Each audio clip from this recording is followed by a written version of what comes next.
Welcome to week 1 of DevCamp. This week, we're getting started with HTML. This is video 1.5, where we'll give you a couple more HTML elements that will help you organize your page even better. We'll be covering divs, navs, headers, and footers. If you haven't already watched the other videos, please do that now.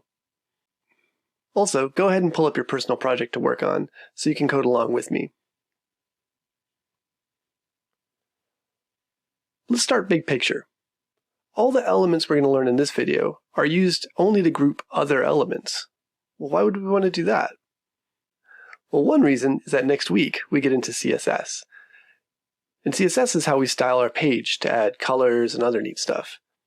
The way that CSS works is by picking out an HTML element, like a P or an IMG or one of the other tags we learned about this week. And then you style it. You change its size or location or color, for example.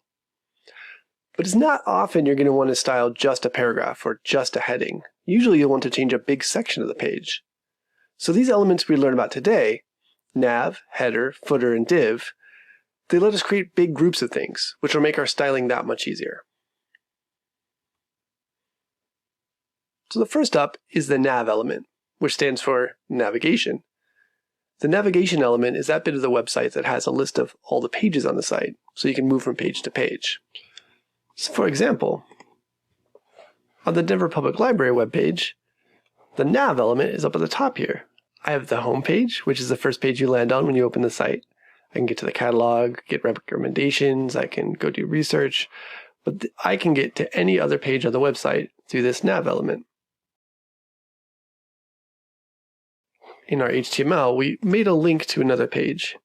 In my case, it was the videos page. Because a nav element is just a list of the pages on your site, I'm going to make an unordered list. So as a reminder, that's UL, and then each item in there is an LI.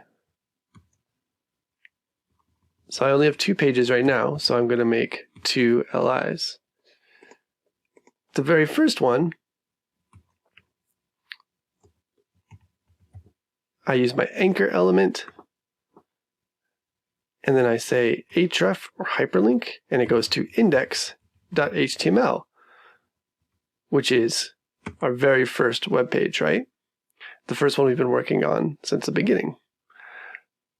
Now I'm going to turn that into home. So index.html is our home page.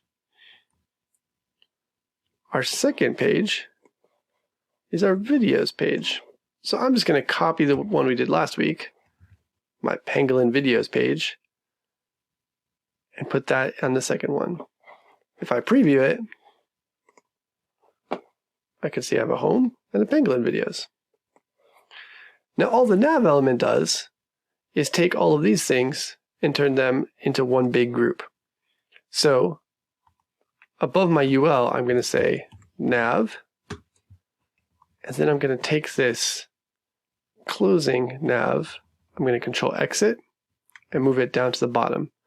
So now this nav element has all of the UL and the LIs, all the list of the pages on my website inside of it.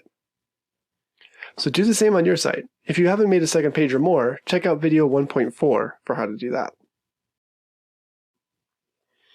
Next is the header. The header is the top part of every page. The part that always looks the same when you move from page to page on the same website. It usually has the name of the site and the navigation element in it. It could also have an image, like a logo. So just like the nav, you just wrap the header tags around the elements you want to be your header. In my case, I want my H1, penguins are rad, to be part of my header, along with my nav element. So I'm actually going to take this H1, I'm going to put it up above my nav, and then I'm going to wrap them both inside that header element. So again, because Glitch tries to autocomplete it for me, I'm going to control exit and control V it to paste at the end. And to double check to make sure our header has everything wrapped up, I can use that little arrow on the side to move things up and down. Yep, has my H1 and my nav all inside my header. Go ahead and add one to your website now. The footer is on the opposite end of each page. It sits at the bottom. Footers will often tell you who made the site, as well as offer alternative ways to navigate it. So this is where you'll often find an About Us or support on most websites. In our case, let's make a footer that says who made this and when. So back in Glitch, I'm going to go to the bottom of my page. Here we go. I'm going to say footer. And inside that, I'm going to put a paragraph, which is that P element, right? And it'll say created by Nate for DevCamp 2021. Now do it yourself.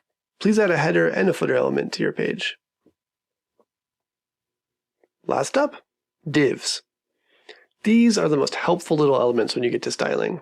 If I want to group a bunch of stuff together, say I want to make a sidebar out of a particular heading in a paragraph, I can just use a div to group them up. And then when I learn the magic that is CSS, I can use that div to style those two things together. I can move it around the page, make it a different color, animate it so it flies from the side, whatever I want. It works the same way all the other elements we've talked about thus far do. You just wrap that div around whatever elements you want to group together. We're not going to be adding any divs to our page just yet because we don't have a need for them. But we wanted to get them in front of you early because they get used a lot. We'll come back to them when we start CSS next week. Oh, you did it! You finished all the videos for week 1 of DevCamp. Nice work. Please, rewatch any of the videos if you feel like you didn't quite pick it up the first time. If you're interested in learning more HTML, check out w3schools.com like we mentioned in the very first video. There you can find out about some of the other HTML elements we won't have time to get into at DevCamp, like how to make tables or emphasize text, for instance. See you soon!